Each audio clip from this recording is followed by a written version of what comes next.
G'day legends, g'day superstars. Pep's back with another 2023 season preview. Now we've got to go to the top of the food chain, the enchilada, the apex predator, as we would like to say, and that means we can only be talking about one team and one team only. It is the Geelong Football Club, and to join me, well, have we reached far and wide to find the expert on the number one club in AFL right now, and that is Ben Reeve from The Hoop Show.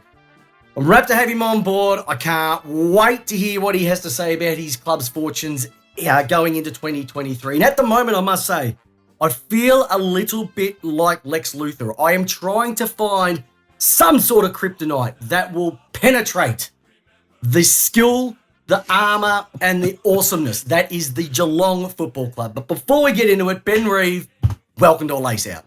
Mate, thank you for having me. Love your show. I love talking about the Catters, so I'm looking forward to this. Any chance I get to talk about my beloved Cats, I'm there. I'm in.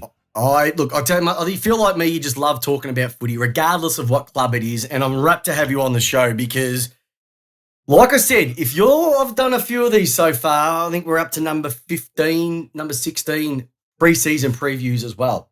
And I can literally say every single one that I've spoken to is who's going to be playing in the finals, who's going to be Premier, and half are saying Geelong already. So maybe I need to get Lex over here, needs to get the whole Legion of Doom together, and we can all try and figure out a way to beat you. But it must have been pretty exciting last year just seeing what you did. Thinking back, though, at the start of the year, I reckon there was a lot of us thinking that you'd fall off the perch. Yeah, look, I'm a one-eyed Cat supporter. I'm 43, so I've been pretty much keeping a close eye on the Catters since probably mid-90s, I'd say. But yeah, last year, similar to previous years, there's a whole lot of talk about Geelong's going to be pretty dominant in the home and away, but they're just not going to cut it in the finals. So myself and probably 80% of Geelong supporters went into 2022 feeling the same. Turned the corner at round 4 with a 2-2 again, and thought, here we go, same old. Yep. We're gonna somehow put it together in the middle of the season, and we'll get 15, 16 wins, something like that. We'll probably finish 4 roundabout on the ladder, and we'll bomb out in the prelim. So everything was trending that same way. At least for the first half of the year, we were trying a new game plan. The coach we had some turnover of coaches. Out the door went Corey Enright and Matty Scarlett. In came James Kelly. I think Shannon Burns came in as well. There was probably one other I'm forgetting. But yeah, not a whole new game plan, but definitely a shift in the control style of footy that we'd play, which contrasted heavily with the Richmond chaos style of footy and probably the Melbourne style, which they improved upon on the Richmond version. So yeah, there was a bit of a change, and watching with other Geelong supporters for the first half of the year at least, or maybe the first third of the year, is this going to work? We'd seen some good signs, especially in round 1 when we smashed Essendon, which you're probably fair to say, we were just bullies just picking on the little kid, but we had a big win there, and you thought, this is great, but it's not going to last necessarily. And is this new system going to work? And is it going to work, more importantly, in the finals? But things started to turn around about halfway, 2/3 into the season when we went on that winning streak, and it started to get very real. We've had a lot of success as Geelong supporters over the years, especially if you've started supporting the Cats in the late noughties and when we won that first premiership. But it started to feel a little bit different. Felt a bit like that 2007 all over again when we went on a bit of a winning streak, and it started to look like we were a step or two ahead of the rest of the comp. And over the years, it's like, yeah, we're up there, but there's probably another team that's going to knock us off and in the finals. And sure enough, it does. Either we shoot ourselves in the foot, or there's just someone better than us, and it is what it is. But it started to turn, and we started to believe, mate. And it was I think probably all of us were like, if we can get over this first final, if we can win this first final when we got there, good things can happen, and thankfully it did. It was stunning. I've got mates that are Geelong supporters, and you have these conversations, whether it was on the Tuesday night show, Lace Out, broadcasting Tuesday nights on our Facebook page, 8 p.m, or mates at footy clubs, just general friends. And I'd mention it, geez, Geelong, I tell you what, can you look at, no, we've seen this before, we're taking it easy, we're sort of seeing. And I can understand their trepidation when you have a look at who you lost to last year. When you look at who you lost to, it is, let's be honest, it's pretty embarrassing. Mm-hmm. So you lost to Sydney, fair enough. Sydney played them in the grand final, so that's okay. Yeah. You lost to Hawthorn. Yep. Yeah, That makes 5. me sick. Yep. I'll get onto that. Yep. You lost to Freo at GMHBA. They're your bogey team at GMHBA, whether it comes to finals or home and away. Yep. And then you lost to St Kilda. Yep. So practically, if you're a team outside of the final 8, you were susceptible. That's it. Yep. You're like Charlie Dixon. He never kicks goals against top 8 teams. You just don't win against top 8 teams. And you went, you know what? Stuff yous all. We're gonna just bunker down, and then from round 10 onwards, an L did not appear in that column. No. And then you get to grand final day. Like, we could go through all the finals, but you were just so dominant leading in. And that grand final day, look, if I could put the grand final, if I could sum it up as a James Bond character, it was pussy galore. It was I called it 5 minutes in. I called it 5 minutes in. I said, this is over. And my mate's going, you're going early. I said, mate, there's no one stopping you. No one. And if I've mentioned a couple of times, Collingwood supporters going, if we were there, we would have made much of a difference. You know what? It wouldn't have been 81 points. It probably would have been 50. It still would have been a blowout. No two ways about it. You were just primed. You were locked. You were loaded. You were burnt from the previous year when you made that prelim, and whether it was the better team, go Melbourne, or whether it was sickness or whatever, it was just like, okay, we're coming back and no one is standing in our way. And you have a look at your bloke who's running the show, Chris Scott, been there since 2011. He's got an overall winning percentage of 70%. That is he goes all right. Absurd. Mm-hmm. But what makes it even stranger is his best winning record ever was the first year he was there, which was 2011, had a winning percent of 88%.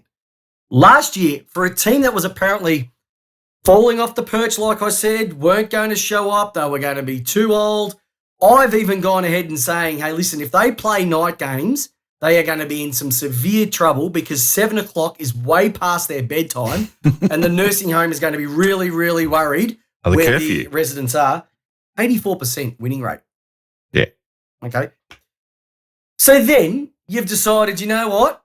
Oh, geez, we went all right last year, but I think we could maybe just go a little bit better this year. So what do you go ahead and do? We'll just go ahead and bring 3 first-round draft picks in and another first-round draft pick at the loss of a single draft pick, which will go down as he's probably one of your greatest. He'll be a legend, no doubt, in terms of Joel Selwood. Mind-blowing for the rest of the competition. Yeah, I must admit, if I was an opposition supporter or official at another club, I wouldn't be too pleased about how that all played out. I mean, there's nothing illegal done or anything, but just the rich got richer and the best got better. And it probably felt like it was a bit wrong, but I'll take it, of course. And the list is looking strong, and we'll talk about that in a minute. But we did very, very. We finished off the year with a premiership, and then we pretty much won a premiership in the draft period, in the trade period as well. So, and just some of these names that left, like Luke Dowhouse, probably went on I reckon a year or so longer. Like when he first came in, he was serviceable, but just towards the end, just got beaten, by better people who were there. And good bloke though, definitely good bloke around the club. And I think when Stengel came in, the writing was on the wall for that one there. Yeah. Sean Higgins retired, same sort of thing there. Quinton Narkle got delisted, which is interesting because he can't seem to get a spot at the moment. He would have if Castagna had retired a week earlier, but he would be there, so that's got to be frustrating. Cooper Stevens goes to Hawthorn, and really no one else outside of a couple of delisted rookies. But you bring in Jack Bowes, so first rounder from the Gold Coast. Tanner Braun, brought in from the GWS first rounder.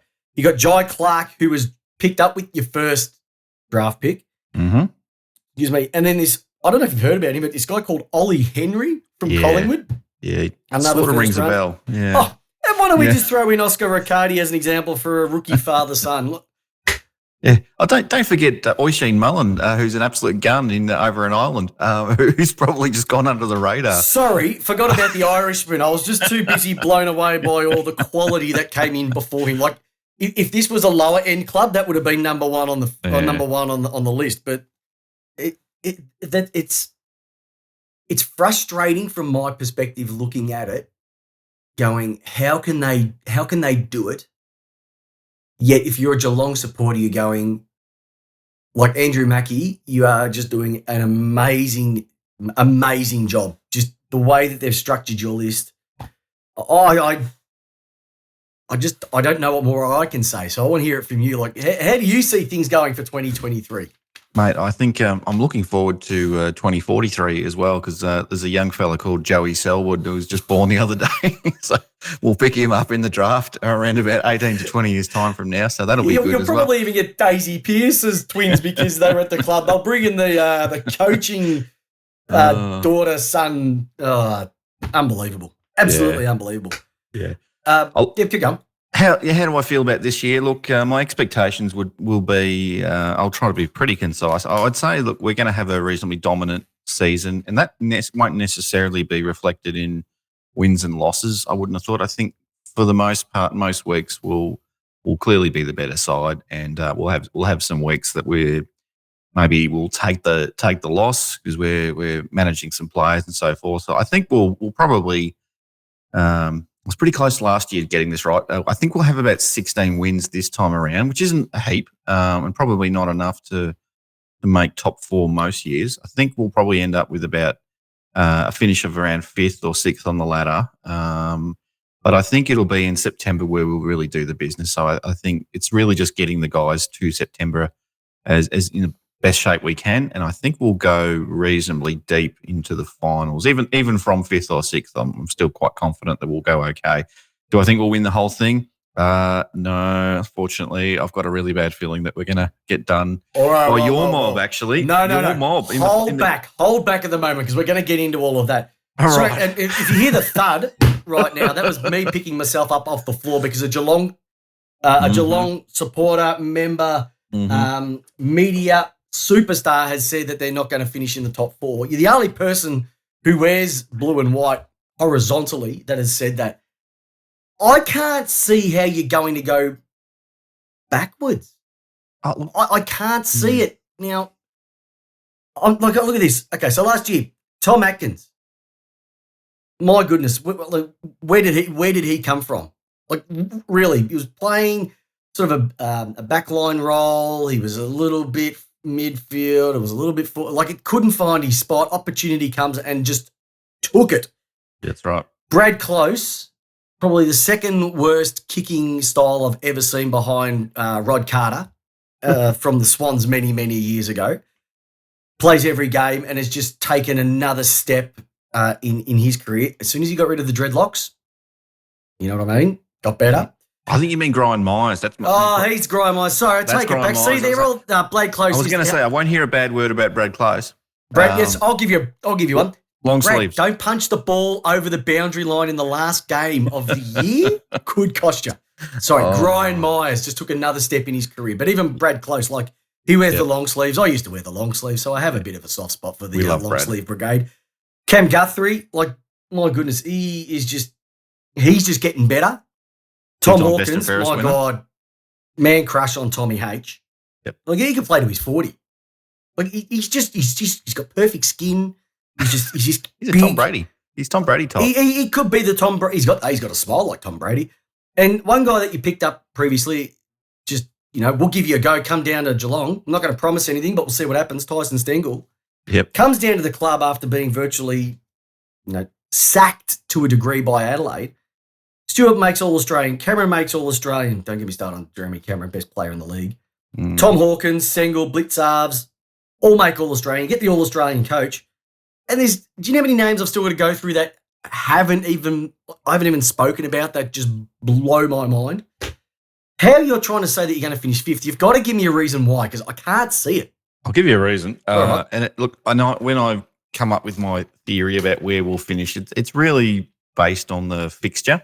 Okay. And look, if I was able to tip every single game correctly, it was 196 games or something like that. Yep, something like that. Yeah, I'd be a millionaire, but no, probably more than that. But no, look, I looked at the fixture and I ended up with coin flip on a few of them, but I ended up with 16 wins. Okay.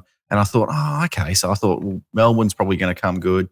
I didn't think Sydney would win heaps. I thought Collingwood might drop off a little bit, and a few other teams. But I just had Geelong just dropping a few, probably in the first half of the season, maybe not as good as previous years, and just with that conservative approach, which I imagine we're going to double down on. So I'm not overly concerned about the top 4, as much as it gives you a very, very big advantage going into September, especially a shot at a prelim. I think it's more important that we get there, especially with the age profile of our list, which is the oldest, most experienced in terms of games, but also the oldest in terms of age going around. I think the priority is to get them there, and if that means going from 18 win season to a 16 win season, so be it. And so that is my thinking behind it, and it is based on just looking at the fixture.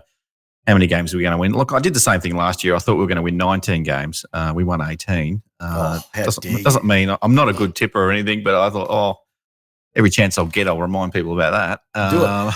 Well, because if we have a look at what you just mentioned in terms of the fixture and a couple of things. So if we go to the Liz Smiley ski double-ups for the year, you've got Collingwood twice. Split them. Interesting. I'd say split those. Essendon, the bank. Fremantle, you'll get those in the bank. Port Adelaide, depends on what Port Adelaide. Depends if you're in the 8 or not. If you're not in the 8, Charlie Dixon will tear you apart. If you are in the 8, you won't do a thing. Sydney, are they going to be scarred from the grand final? We know the record of teams the next season after a heavy loss in a grand final isn't that great. And the Western Bulldogs. Now, I know the AFL rates this as the hardest draw. I don't think it is. I reckon Collingwood will get found out. I know there's a lot of hype around them at the moment, but they played pretty dangerously, and they only needed a couple of things to go wrong last year, and they don't end up in the spot that they are. And teams will work them out with another season. I think so. Essendon supporters are the same. They don't even think they're going to do anything. Fremantle, they haven't got a forward line to really kick a score, so that's still going to be a bit of a challenge. Port Adelaide, I think, will be definitely rising. I've picked them definitely to make top 8. Have to. After last year, losing the first 5 games and still getting within, I think, 2 games of making it, and they finished on a pretty strong. You get Horn Francis in there, you get Rioli in there. Big chance. Sydney. The interesting thing with Sydney is going to be, are they going to still go to Buddy a lot, or are they going to say, hey, listen, we're going to play you maybe 14, 15 games at the most because we've got to get some legs into Logan McDonald. They didn't do it in the grand final.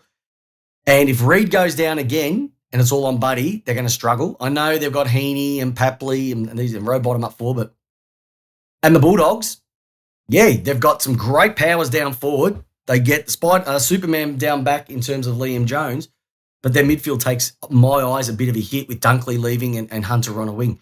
So I know, and you could probably take those 2 as well. So I know that they look like tough, but if you sort of take it down an extra level, I reckon that's not too bad. And if you get all of those virtually at home, take that into account. And you were talking about the early part of the season. Your first 4 are Collingwood at home, which I reckon you'll get. Which is at the MCG, by the way. So it's a home game at the MCG. Mm-hmm. Don't ask me why. Carlton away. Marvel. 50-50 game.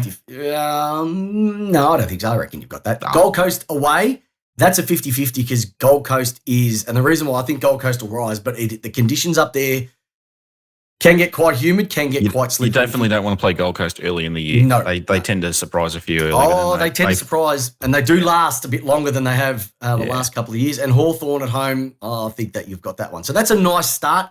And even the end, Collingwood away, St Kilda away, and Western Bulldogs at home. That's a nice way to finish off the season. So like you said, if you want to set yourselves up early, you've got the opportunity, and at the back end, if you need to rest a couple going into the finals, because that was one thing that your club did so much better than any club in the league, was the fact that you rested players, whether it was Hawkins, whether it was Selwood, etc. You said, take a breather, we've got the cattle, and not many clubs went down that route when they should have.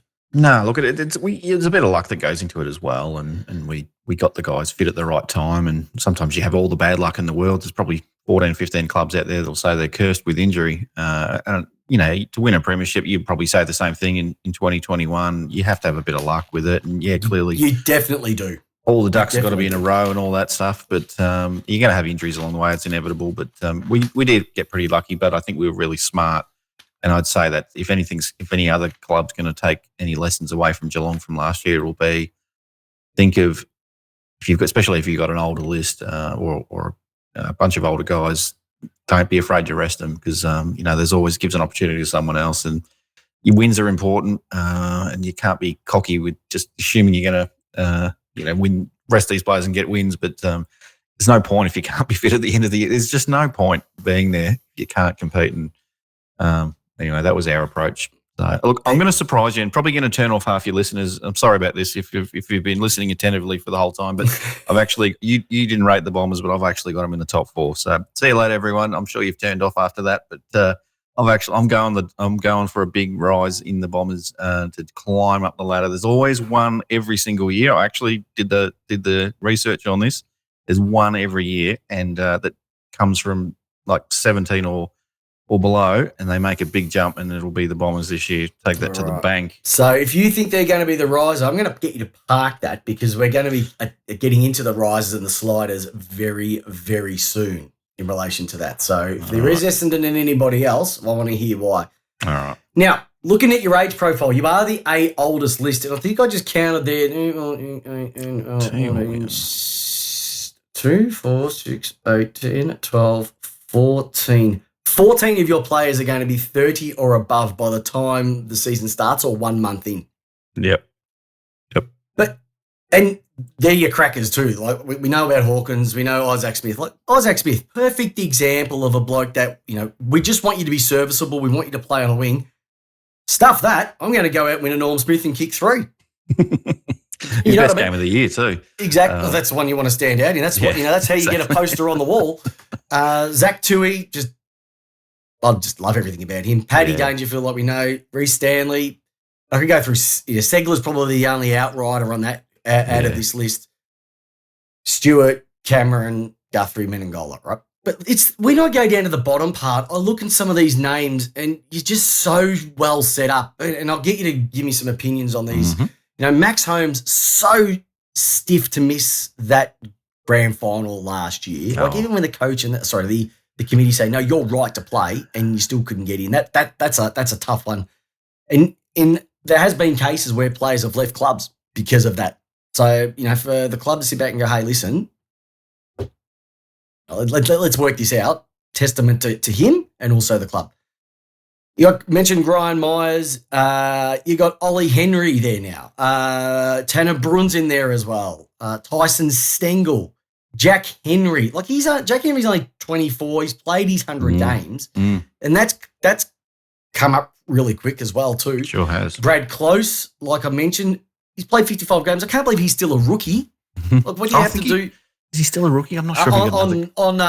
On my source of footywire.com. Yeah, that one. As a rookie. And I'm just checking my other list to be on the same side. Looks like he may not be. So that may not have been updated. I don't know. Because I reckon it was like he had to be.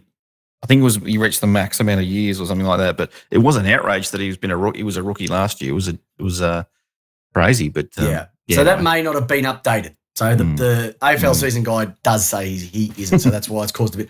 Moving on. Brandon Parfitt, Jack Bowes as well too. Hopefully we've got 2000. I just want to make sure I got the right list. Yeah, I got the right list. 2023. Yeah. Jed Buse, Colin Jasny just keeps betting him. Like Mark O'Connor. Like you just look at names here, and it's even like you've got the luxury of Rasava Radaglia, who could pretty much slot himself into centre half back this year, and good luck trying to get around him. And then there's one bloke that, like, I don't know where he's come from. He is just an absolute beast. And he played in his first season last year, Sam DeConing. Like, what more can you say about this guy? Not much, mate. We were just in shock the whole year with DeConing. I was like, what is going on here? with his kid. And we're looking forward to. We've already marked out a bit of property for his brother down in Torquay to come from Carlton next year. Hopefully, we'll get the other. We need some big rucks. Oh, because you need more gun players in your squad. Yeah. So we'll got our eye on Darcy Parish from the Bombers as well. So got to get all those guys in. But no, look, De Koning. I'm kidding, of course. But De Koning was a remarkable story, wasn't he? Only played a couple of games the year before, and had been on the list for, I think, during that COVID sort of hub era when we were up in Queensland, but didn't get to play much that year. And it was just amazing the growth that he showed, and started the year looking pretty nervous, but they wanted to get games into him really quickly because they saw a lot in him, and he repaid the faith tenfold, didn't he? It was just an incredible story, and it's not ending for him anytime soon. I think he's got a few more levels to go yet. He's a beast. Yeah, a beast in the fact that he's just so aerobic. And look, to get a game at Geelong is hard enough, but to get a game at Geelong and like it doesn't even look like it's his first year. He looked like he'd been there for 3 or 4 seasons. Nothing overawed him. Like that's what you want out of a first year player is just the confidence to come in and say, you know what, I've got this, and it couldn't be a better club because of just the support that he has around him. And they didn't rush him in. They didn't rush him in, no, at all. No, he wasn't just. We didn't just draft him the year before and off you go. But he was not far off All Australian actually. But no, we took our time with him and we put him. We gave him a lot of responsibility last year, and that did free up a few of the other defenders to do their thing. Allowed Tom Stewart to be a bit more attacking and dangerous. I mean, it's always been his bent anyway, but that really freed him up a lot more. Had a couple of games with high 30 possessions, and I think one with 40 possessions, and so he really sort of got a bit more involved through the middle of the ground. Played on a wing a fair bit, and you wouldn't have been able to do that if Sam De Koning hadn't really taken the opportunity to really hold down that fullback role. Yep. So that significantly changed up our structure and allowed us to do so many things. It was an absolute blessing. And, if he didn't come on the way he did, Geelong's not winning the grand final last year. Geelong is not having the same season. No. If there's one thing that we did, it was one thing that, made the difference for us. It was Sam De Koning's rapid growth. And look, it takes a whole team to win a premiership, but you take that out of it and we don't win the premiership. Simple as that. And if you go back to his draft year, I think you said it perfectly. We said we gave him time because if you have a look at the draft, he was in the 2019 draft. Outside of Matt Rowell, there's been some quality players playing quite a few games, 50, 60 games. It's throwing some Noah Anderson, Luke Jackson, Lockie Ash, Caleb Sarong, Tom Green, Cozzy Pickett, Will Day, Miles Bergman, Cody Waitman. Like these were all players, Cody Stevens, Mitch Georgiades, like these were all players picked up before Sam De Koning. And he's only played his 24. So you didn't have to rush him in. He could bide his trade. I know COVID year threw a lot of clubs out, but he was able to bide his time in the VFL, bide his time at a club that allowed you to grow rather than clubs down the bottom of the ladder that have to get these players in, A, because we've got no option, or B, we just need them to do something right away. You didn't need to do that, mate. You get your sea legs, and then when you're ready, we're going to bring you in. You've set the mold, and you've been doing it for, crikey, what are we, 2023? You've been doing it for almost 20 years now. Yeah, it's crazy. 20 years of it, of that sustained. I know, sustained success. That's got to suck, doesn't it? It's getting boring, mate. Oh, that winning feeling. I can't wait till we start losing. You can take it for granted, though. Yeah. Can't wait till we start. I was going to say, can't wait till we start getting first-round draft picks. Oh, you happen to do that anyway. Can I ask you about that Jack Bowes trade? You may. Now, the big thing around it was you got Jack Bowes, and we know it was a salary dump from Gold Coast. But he was on quite a big contract with a couple of years to go. But you've gone ahead and I think stretched it out over 4 years. I think is what they've gone. Do you agree with that strategy, or do you think that it should have been, hey, it's it's over 2 years. It should have been over 2 years. Because I'm in Camp B. Yeah. I'm in Camp B that, hey, you're bringing a player on. These are the terms of the contract. This is what you got to. That's what I thought he should have been brought on in. But then when we heard he wasn't and it was being stretched out a little bit longer and maybe with a little bit chucked in at the back end, I don't know, that surprised quite a few people. I would probably say I'm glad that we got it done. But, look, I wouldn't object if the AFL changed the rules around that sort of thing. Yeah. Clearly I'm happy that we got him, and I think Hawthorn might have been offering him a little bit more money, and ultimately had to agree to it to come to the Cats. And I think it was more that he wanted to come. And he was happy to spread the money over 4 years. Like, he probably could have said, no, like, I'd rather take more money at Hawthorn and do it over 2 or something like that. But the security and having an opportunity to be in the system for another 4 years, and it can go pretty quick if you have a bit of bad form or some injuries and you're at the door and you're off doing some other job, labouring or whatever. But he's made that choice. Like, I don't necessarily think it's probably in the best interest of the game to be doing that kind of manoeuvring around draft time. Yeah. As I said, I wouldn't object if AFL said, no, we're going to put some rules in place to prevent that sort of thing from happening. Because as much as I'm really happy with Geelong's success, primarily I really want an even competition. I think it's a lot more fun seeing different teams. If it can't be Geelong, I'd rather a different team win it every other year. So it was good seeing Melbourne win it, and good seeing the Doggies get up. And when the Tigers won their first, that was great. And then I got sick of them pretty quick. But I like an even there's competition. Clubs we don't want. There are clubs that we don't want to see win them in a hurry. We're not going to mention any right now. But no, look, I think it's almost that you're building to almost that the next phase of where Geelong are, because, like I said, we've got a lot of talent at the top of that list in an age bracket. And when we're talking about kryptonites, I know we said it last year, and I thought a lot of us thought that last year was going to be the year where everything went pear-shaped. You only need a small twing here, a small twang there, and you lose a couple of your key forwards or key backs. That could definitely shake it up a bit too. But credit to your medical staff, credit to the high performance group that they just know how to treat these players. And like I said, you are the envy of every club, I would say, in the league, just for that that success. I had a chat to my podcast cohort, Jamie the J-Dog Wallis, Port Adelaide guy. Mm-hmm. I said, J-Dog, what would you prefer? Would you prefer a flag and then to completely fall away? Or would you prefer 4 or 5 years of sustained success and then you get a flag? Or would you prefer flag, drop away, and then a year or two later flag again? And he almost said, I would prefer option B, which is I'll get the flag and then we'll fall away and then we get the flag again, because I'd hate to turn up and get teased, and then another season. Mm.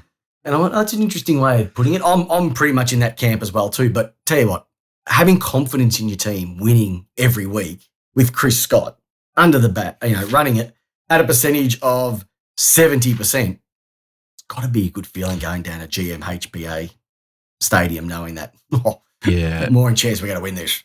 I'm in the camp of I'll take a premiership, don't get me wrong. Yeah. But I like going to the footy. I like turning up, whether it be GMHBA or Telstra Dome or whatever it's called, or MCG, and I like seeing the Cats win in the regular season. I'd hate to, and we've been pretty blessed the last 15 years or whatever it's been to see a lot of success at the club, and premierships, they're great. I always think a premiership on grand final day, it's a 50-50 coin flip, and if you win them, great, but you just as likely to lose them as well. Sometimes there's a better team, but geez, they're hard to win. But it's one day of the year. It is one day of the year, and footy is all consuming 6 months of the year. And I love just every week of seeing the Cats win, seeing we lose and we come back and win the next week, and that I really enjoy it. So I would. No, I don't know. It's not an easy one to say. Like, do you want one every couple of years, or do you perfect example would be 2007, 2008, 2009, 2010, 2011. Like that up and down that you had. I'll take that any day of the week. I'd take one every 20 years. If it meant having success for 19 of those years, I'd love it. And I think that's probably, if you're trying to have an equal comp, that's probably fair as well, isn't it? So I'll tell you how stiff he can be, right, really quickly. My dad was a Western Bulldog supporter. Melbourne win the grand final in 1964. His whole class stands up and says, let's all barrack for Melbourne from now on. And he went, okay. And had to wait. What was it? 70 odd years. I can't remember now. It's that many, 64 years, 67. I can't remember. Years later to get one. So when you get one, you cherish it for everything. And that's what I mean. I don't want one. I want two. I want three. I want to go back to the smorgasbord and enjoy one in front of me. And I think everybody who follows footy wants to see one live. Like no matter how great it was being able to go and watch it on TV. Did you go last year, may I ask? I did. I put my hand about into my pocket, very, very deep, and couldn't get a ticket in the ballot, so I got about $3,000 something bucks on tickets for the North Melbourne breakfast, and that came with a ticket, and we got it on the Friday night. And awesome. That was it's a big day, isn't it? It's a long, big, beautiful day. I saw the 09 one as well, which was my favourite. Rub it in. I know. Yeah. And I must admit, I love watching Geelong play. You got the best. I would say you've got the best two-prong attack, Hawkins and Cameron. Cameron just amazes me. His aerobic capacity is amazing, and I actually think Tom Hawkins has got better in the last 3 or 4 seasons. He's plonked himself a little bit deeper, and he's almost like he's got bigger. And you see him at the ground, and he's just a beast. Like you look at a Mackay who's a bigger unit, but he's just thick. Yeah, he's just a thick ball. Good luck playing on him. Like that's where you need you can have a great young defender, but that's where the pre-seasons of thickness in the gym are going to come with to play on those monsters. Because he ragdolls anybody who's 10 kilos less. Good luck. Yeah, you're very lucky. The other secret to our success was was having Tom Hawkins as a rucking forward. He rucks only in that part of the ground, but he's incredibly effective, and there's not many people that can beat him in a ruck contest. And he gets a lot of goal assists by doing that. But then you've got down the other end, you've got blitz halves who pretty much runs all over the ground, but he'll take the contest down back. And then you've got Reece Stanley in the middle. So it's like you're sharing that his traditionally one ruck position, or possibly a couple of ruckmen, is now shared between 3 people across their own little section of the ground. And it's probably another area that clubs are going to look at, I think. Again, whether you can replicate that stuff's another thing. But it was so effective for us, and it continues to be. And I scratch my head. I can't believe oppositions haven't figured out how to beat Tommy Hawkins in that situation. Back in forward pocket in a ruck contest. How many times do we get our goal out of that? And you've got your Tyson Stengels and your Brad Closes just crumbing off his ankles, and just they're having a laugh. You almost need to stay off him. Then when the ball comes in, start to swoop on him as it's someone's got to come up with something, because it's getting to be beyond a joke. And this is where I've brought it up previously, and it's something that I've spoken about many times, like rules that they got rid of that they need to bring back in. I'm a massive fan of the third man up. If you remember it before it went, teams were using it as an attacking tool, but they decided to pull it out. So, ruck contests, especially around the ground in terms of ball ups, would be an even contest. I still think that they should be able to do it. Because it does give people to come over the chance to clear it out. But could you imagine if somebody decides to clear it out from a forward perspective, just comes over the top of Hawkins and just bangs straight into the middle like a hot spot? There's so many creative things that could be done, but good old AFL, they take the fun out of it. If that rule was still there, Hawkins would be ineffective, wouldn't he? So he'd be ineffective, but there'd be other ways to work it out. So that's where the money's paid to these coaches who can work out a strategy to do that. That's why I'm a massive fan of John Longmire, because he seems to be able to just adjust depending on which team he plays. It's never the same game plan. They have the formula, but then they have the little outliers on what we need to do. And I love the way that he coaches. And I probably got a little bit more of an appreciation for Chris Scott. I thought he was, to be honest, a bit of a knob at times. I'll say it. Mm-hmm. I reckon since he's grown a beard and got a tan, he's become a hell of a lot more likeable. Yeah. I think he looks like he's relaxed more, if that makes sense. No, he definitely has. It's I think he feels a bit more comfortable in his role, and I think now that he's won this premiership, there's a lot of naysayers about him, and about whether he can coach or not, including people. He can coach, mate. You don't have a 70%. You don't have a 70% record.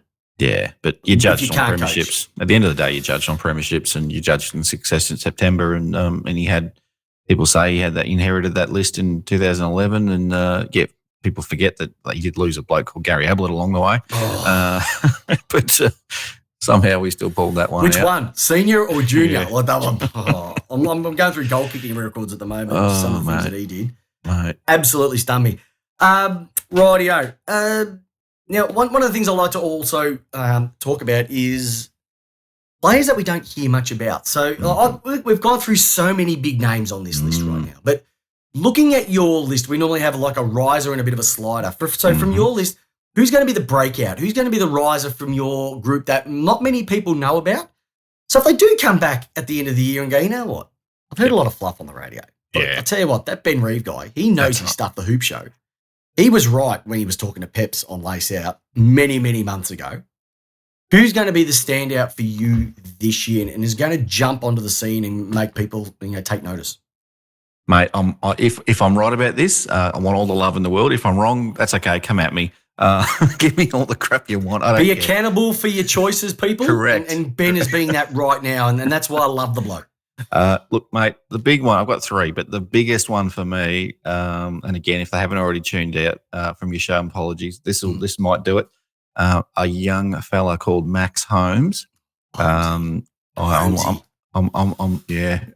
relation, but Max Holmes is going to, if not win the Brownlow, finish top 3 in the Brownlow this year. And that is a big call, but I'm happy to. Look, I've got to say, he's got to get a game first. I'm happy for you to put that on your pinboard. No, mate, that is a big call. That's the biggest call I've had so far of any I am riser. hot on Max Holmes, and I just think he is the next. Well, not the next Chris Judd. He's a different type of player, but he's got the speed. He's got the endurance. He's a fantastic kick. All the players look up to him. All the young guys coming in look up to him. So he's the one that get your little post-it notes out, put them on your pinboard. The hoops. Ben Reeve said this on what day is it today? This is recording. I won't say the date, but pre-season. No, Wednesday, 1st of March. There you go. Late afternoon. I'm even writing it down. Look, the other two probably not as big, but I think you'll see a big jump from Asava Radigalia with some opportunities in the back line this year. They've trying to turn him into a backman, and he had a bit of a crack at it late last year, and he's spent all pre-season in that role.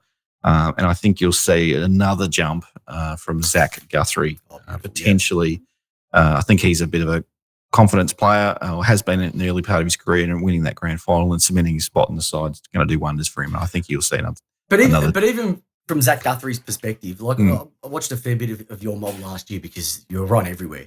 Yeah. But he was one of those, those little players that are probably in the, they always say that grand final, home and away are won by your top 6. Yep. Finals are won by your bottom 6. Yep. And he would probably be in the bottom 6, probably the last few years. I saw him playing last year, and you could just almost see week by week the confidence in himself growing and feeling like I genuinely deserve to be here, and I'm not going to be playing under the shadow of my brother. And it was really nice to see, and I didn't realise there's a 6-year difference between the two of them. Oh, yeah. So if he can be, 3/4 of what his brother is, a 230-plus game player and a premiership player, like, sky's the limit for that guy. Asava Radical. It's a hard one. It's a hard one. I saw him dominate a game. The big rat. We call him the big rat. Games. Go with the big rat. The big rat. He dominated a game against Melbourne at the G. It was probably might have been the first game of the season where Gawn missed a goal with about 10 seconds to go. Yep. I think that might have even been his first season or his second. And he's just a big unit. Yeah. Now, if you don't need to play him down forward, play him down back. He doesn't have to get creative. He just has to stop the ball, and no one's going to be getting around him. No, he's a strong man. He is a strong man, and he will play well at the beginning and play his best footy at the beginning and at the end of the season when the weather's a little bit better. He tends to sort of not play as well in the slop as well he does in the warmer weather. But I still think he's going to have a much improved season this year. So keep an eye on those three, but especially Max Holmes. Max Brownlow Holmes. Let's just call it for what it is. Brownlow Holmes. Brownlow Holmes. Now, he's coming with a bullet. It sounds like what you see in him is what we saw in a young Mark Blitzards. Remember, once again, early days, went to a Geelong game at Marvel, you played the Blues, you got pumped. But you could just see this young bloke, he just did not stop running. He was an athletic freak. And my best man, funny enough named Chris, he even said that he goes, this guy is going to be good. Just stay tuned. And, oh, my God, he's just wide. He's thick. He runs. And he is just exactly, funny enough, you get a player like him. Now, every club wants to have the Mark Blitzards role. Everybody has their favourite. They're hard to find, though, those types. They're big, strong, can run all day, good teammate. They're not easy to find. You can put him forward, you can put him back. Look, I call him a Sally's type of player. Throw him in the ruck. Just no more gaps, mate. Wherever you want to put him, Kick 10 goals a year, you know. Is there anything he can't do? By the way, he plays for Geelong, just in case you really. He's won a couple of best and fairest. He finally got his recognition in the All-Australian last year, which was probably due. But I wouldn't be surprised if he wins another one, unless the opposition figures out how to. He's another one they can't quite figure out just yet. So a bit like Tommy Hawkins in the rucks. Yeah. And he came third in your BNF last year, but behind Cameron and Guthrie, which was absolutely sensational. Yeah. Look, now, unfortunately, when you're going to have your risers, you're going to have your sliders. You're almost going to be on the chopping block, unfortunately. Now, that could be form, it could be career, that could be out the door because, thank you for your time at the club or, we might need to move you on for more opportunity. There's a few at the top of the list in terms of age-wise. So if there's anyone from that sort of realm you want to pick, but is there any even younger guys as well that just can't get that opportunity, might be better suited somewhere else? There's probably a few. I'd say you've got, unfortunately, I think Sam Menangola might find it really hard to crack the 20s. I think he'll play probably 10 or 15 games, but I just don't see him there at the start of the year or at the end of the year. I just feel like he's going to be that fringe player, and he is the wrong side of 32. So, there's enough guys in that age range that can you play all of them, and you're just holding back some of these young kids. We've done pretty well at transitioning our list over many years, trying to get lots of young guys in. But you just can't keep playing, getting all the games into your 30-year-olds at the expense of your young guys. I just feel like he's going to be, unfortunately, missing a few games this year. Definitely won't be there when the whips are cracking at the end.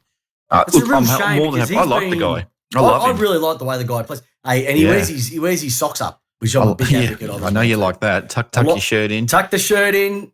Yep, he's got a lot of... Slick your hair back. Jack Zeeble about him as well too. Just tuck the shirt in, socks up, look like a real footballer. Yeah. Look at the other one for me, and another one that's probably not an older guy, one of the Irish boys, Mark O'Connor. He sort of dropped off a little bit maybe last year, or didn't come on as much as maybe the rest of the list did. And I can see him battling all year for his spot in the side. I know the coaches love him, and I know his teammates love him.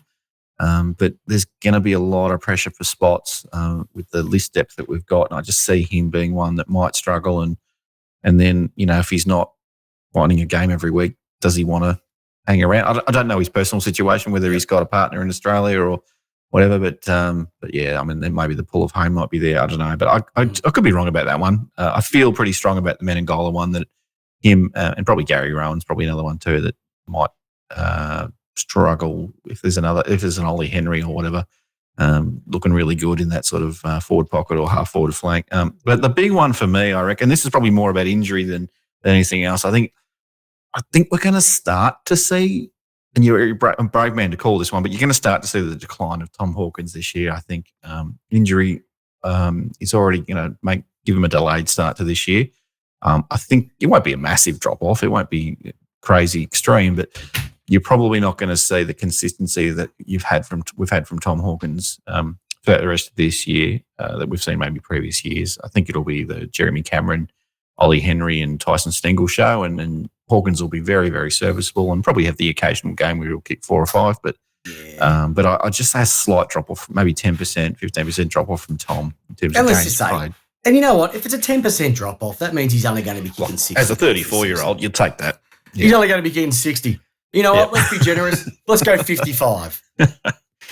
You're more confident. Some I clubs don't can't know. even get a 55 out of a young bloke, let alone. I just do the someone maths, mate. I reckon there's so many older guys on the list. Surely some of them are going to have a drop off, and They I have think to. Tom's just been defying the odds for so long. I'll be that guy that's probably predicting it this year, and it probably won't be. It'll probably be when he's 40. And like Tom Brady. that's where your club is such in a spot that if everything goes like it did last year, I can't see many people beating it. But if Father Time catches up with everyone over that age bracket, it could hit quite quickly. Does lightning strike twice? Don't know. I'd say I don't know, but if it strikes hard, ooh. All righty.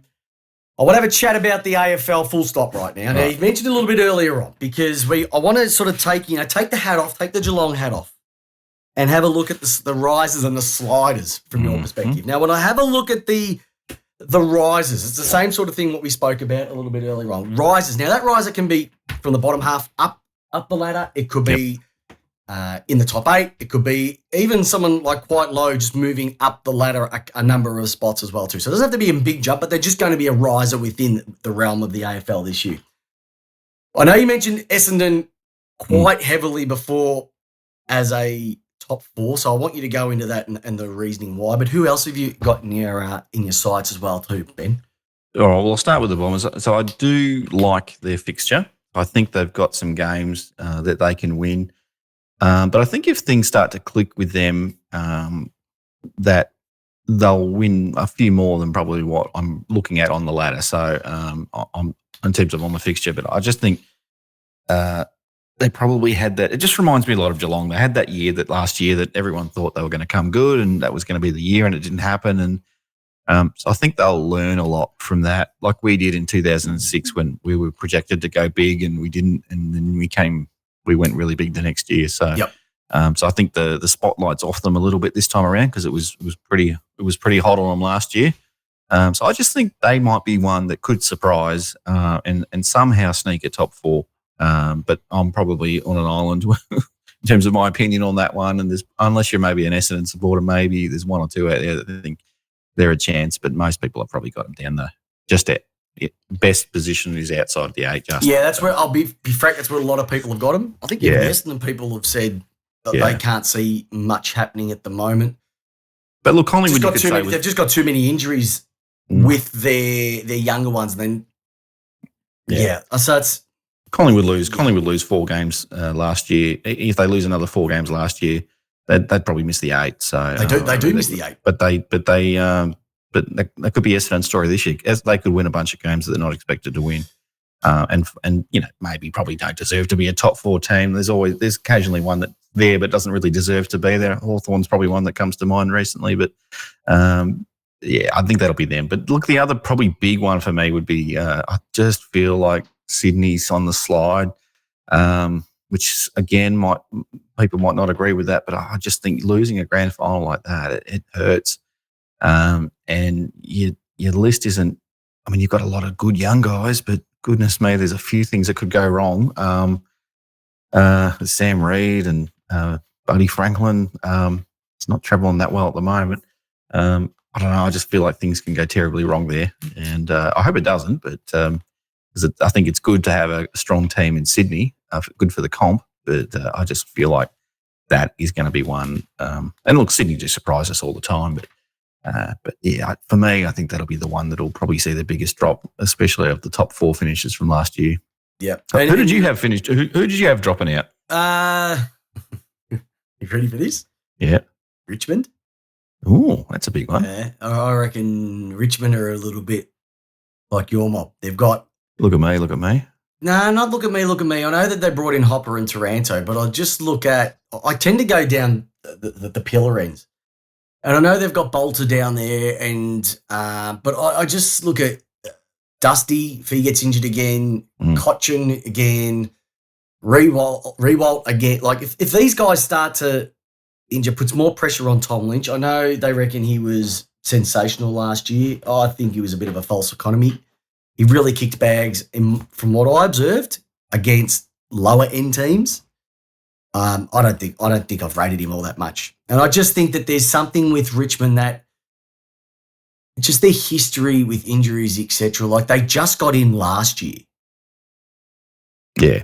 And I'm not super convinced Nah, at the moment. They don't have At that the aura. moment. There's no aura behind them.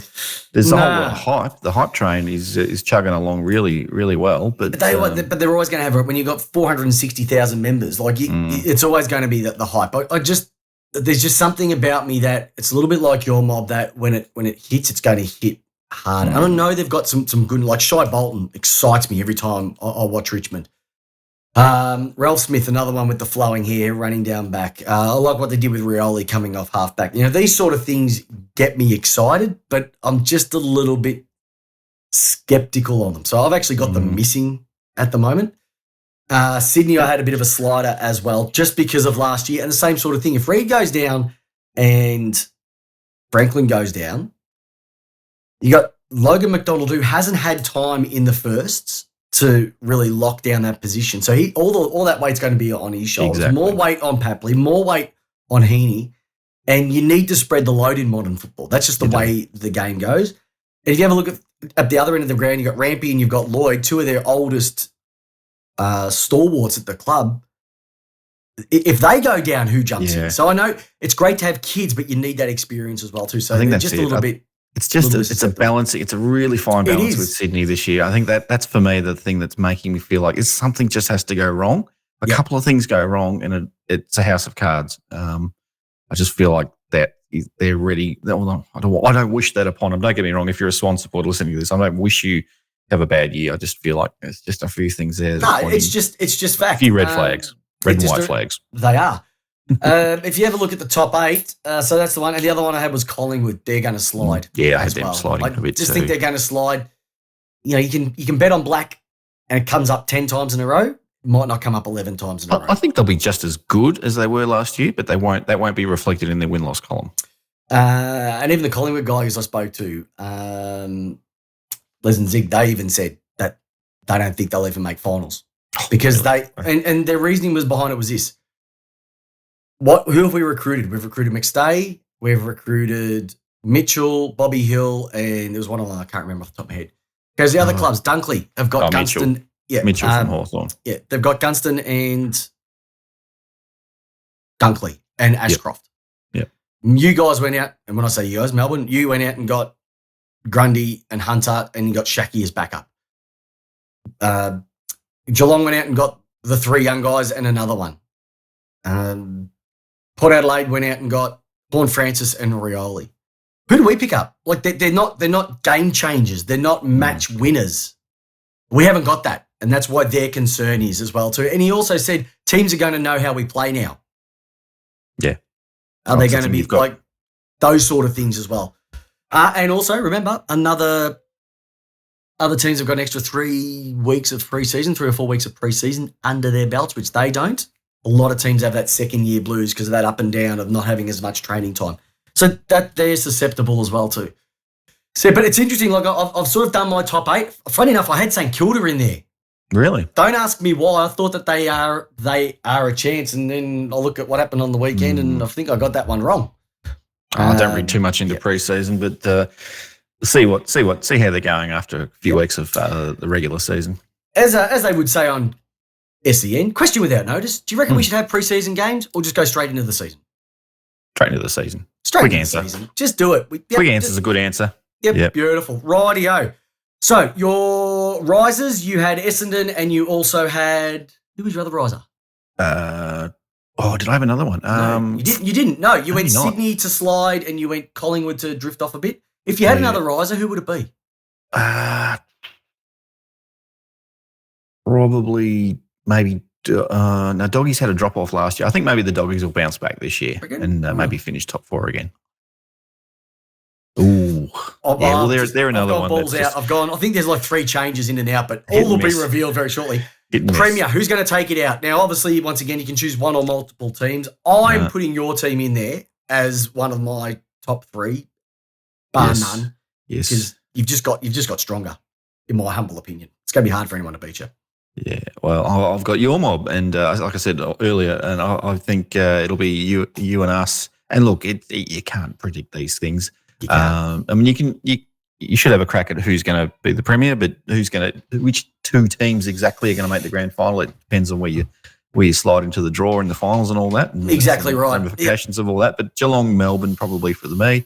Yep. With Melbourne just pipping us at the end there. I think if Brisbane can't do it this year, they're never going to do it.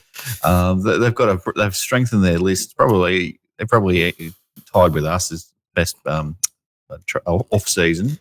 Their list is they're cherry ripe. It's just in between the ears. They're cherry ripe, but it's just can they do it? And if they can't do it this year, I don't think they'll ever. Well, it's gonna. I don't know what they're going to do, but Fagan may not be in the job. No, that's the only way that I can look at it. So I don't know. I think that's probably it's probably the three: Geelong, Melbourne, and Brisbane, and the rest are making up the numbers. Maybe. Well, you know who's not making up the numbers? It's the Hoop Show. Oh wow! Definitely not making up the numbers. So tell everybody if they haven't discovered the magnificence of Ben Reeve on the Hoop Show, which by the time you're listening to this, because we're into pretty much the last couple of minutes with it, like absolute gun, knows everything about his club, very humble, and someone that you could just fall asleep listening to. What's the Hoop Show got planned for 2023 this year? Oh, mate, you could fall asleep listening to me after about a minute. So my wife listens to me and just tunes out as soon as we start talking footy. So look, if you want to check us out on YouTube, we're just type in the Hoop Show. It's myself and Paul James, the two blokes that mostly doing all the work. We're bringing on Anna Pavlo, who's one of the sports readers from SEN. She's the three of us are going to do a weekly panel show on a Sunday night. If you want to follow my rantings on a daily basis, follow me on Twitter, or follow the Hoops account on Twitter at the Hoop Show. I think I've got a personal account, but just Ben the Hoop Show, something like that.